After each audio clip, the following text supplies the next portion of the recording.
ঈদ সবার জন্য সমান নয়, কারো কাছে নতুন পোশাক, ভরপুর আয়োজন, আবার কারো কাছে সীমিত সামর্থ্য আর হিসেব করে খরচ করা কয়েকটা দিন।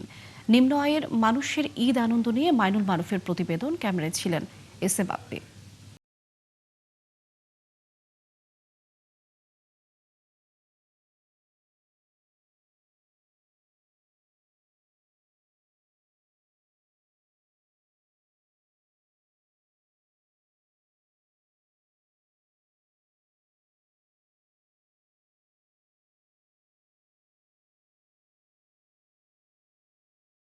স্বপ্নরাজ্যে তারা আনন্দ খুঁজে নেয় রাস্তায়, বন্ধুদের মাঝে।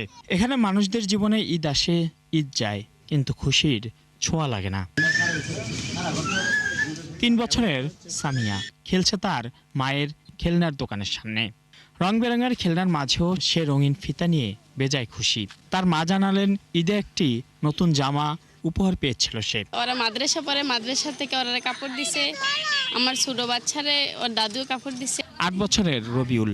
ঈদের নতুন কোনো পোশাক হয়নি তার, খুব একটা চাওয়া পাওয়াও নেই তার। কয়েকটি বেলুন উপহার পেয়েই খুশি শিশুটি। বন্ধুর সাথে খেলায় মেতে ওঠে, বন্ধুকেও দেয় একটি। পরে একে একে আসে নাজমুল, মারুফ, অন্যরা। এটাই তাদের ঈদ আনন্দ।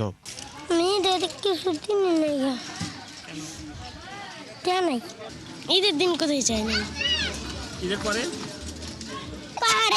পাহাড়ে ঘুরতে যাবা? কোন পাহাড়ে ঘুরতে যাবা? হ্যাঁ, কোথার পাহাড়ে যাবা? আর দূরের পাহাড়ে। নজরুল ভাষাতে আর খাজা ভাষাতে। কোথায় গিয়েছো? হাতিঝিল। শিশুদের সময় যখন কাটছে বন্ধুদের সাথে হাসি আনন্দে দৌড়ে, তখন বড়রা কেমন আছে? ঈদ কতখানি খুশি নিয়ে এলো তাদের জীবনে। আমরা ঘুরতে যাই না, বাসায় ছিলাম। এই ছোটবেলার ঈদের কথা তো মনে নাই, এখন তো ঈদ কথা মনে পড়ে। 3-4টা নাতি লিয়ে কত কষ্ট করতে আছি। বউরা বাসাত কাম করে, কোনো মতে চলে আর কি। আমার মার বাসায় মিরপুরে ঘুরতে গেছি মারকে। এই বস্তিতে ঈদ মানে বড় কিছু নয়। এখানে ঈদ মানে অল্পতে তুষ্টি, একটু হাসি আর একসাথে থাকার শান্তি। ঈদ মানে এই মানুষগুলোর কাছে একটু ভিন্ন বাস্তবতা। এখানে নতুন জামার বাহার নেই, কিন্তু আনন্দেরও কমতি নেই।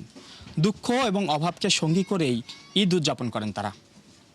মাইনুল মারুফ, ৭১, ঢাকা।